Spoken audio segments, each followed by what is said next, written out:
welcome to another video. We're here at Manchester Airport, the viewing aviation area, and we're going to go on Concorde. Costs £16. Let's go and check it out.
So we're standing right under the Concorde engines here. Absolutely amazing. Make sure you come to the Manchester Airport Aviation Viewing Centre.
So we're in the AVRO Theater, just waiting for the tour to begin.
My name's Steve. I'll talk through a few bits in the cockpit. As I'm talking, if you want to take photographs, do so while I'm talking. It's not rude.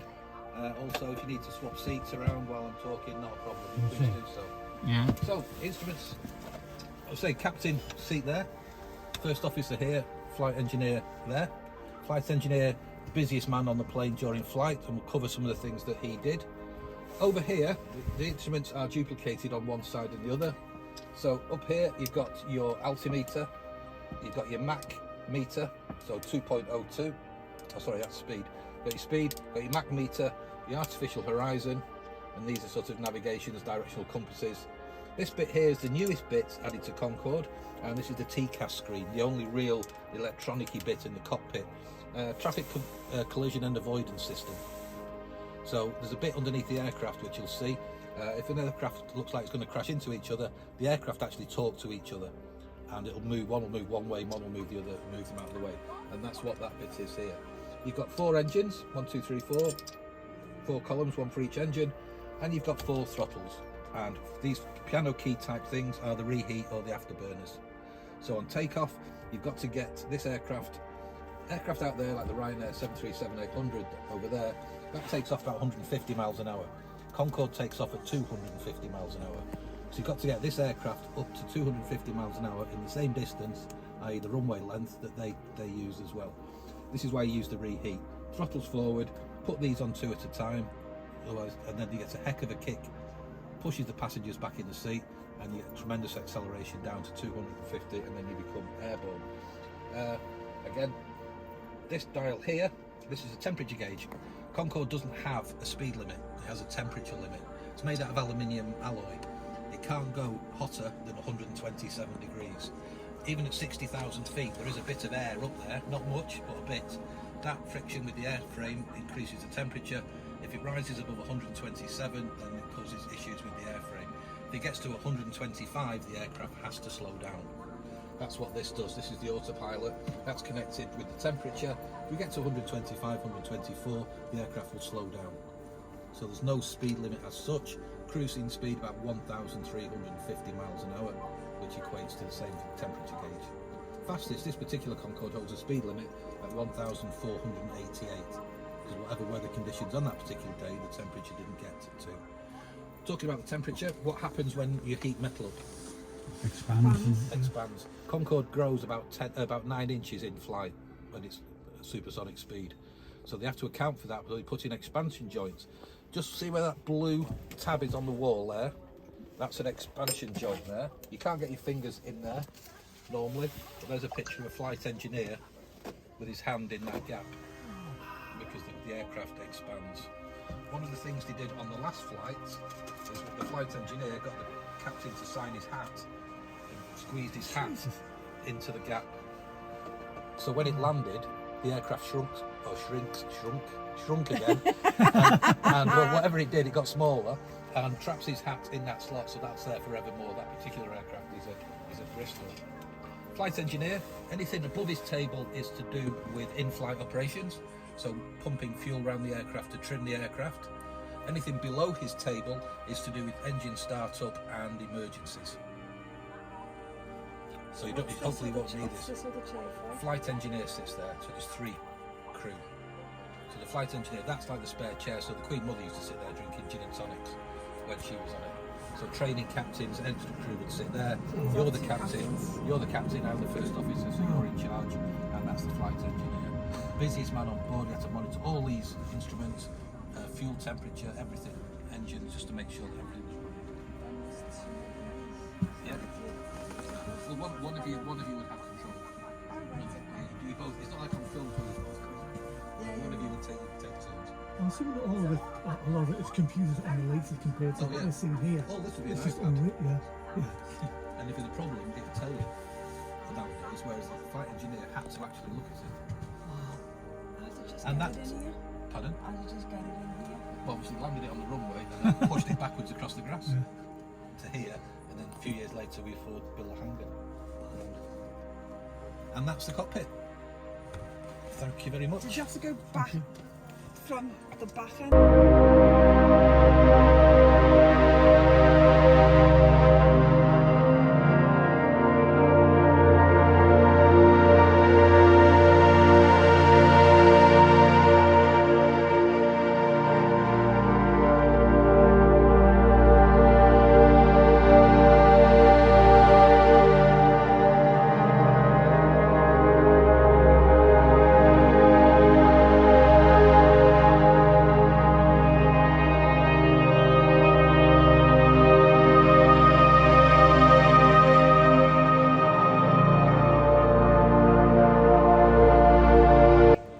Absolutely amazing. So the fastest this flew to New York was 2 hours and 52 minutes.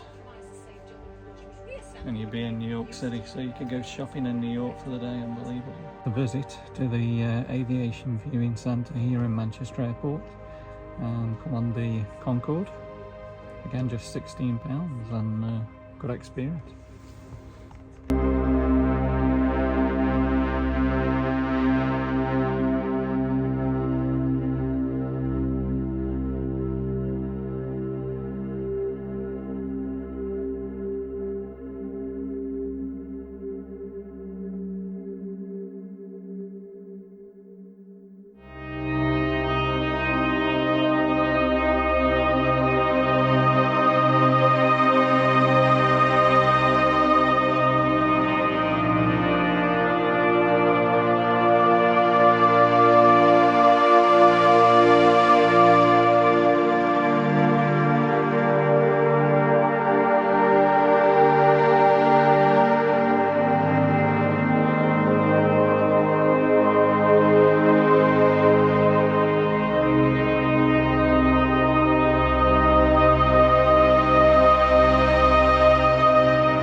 So that's the end of the tour, and we get the boarding certificate to show that we've been on board, and full of all the supersonic facts.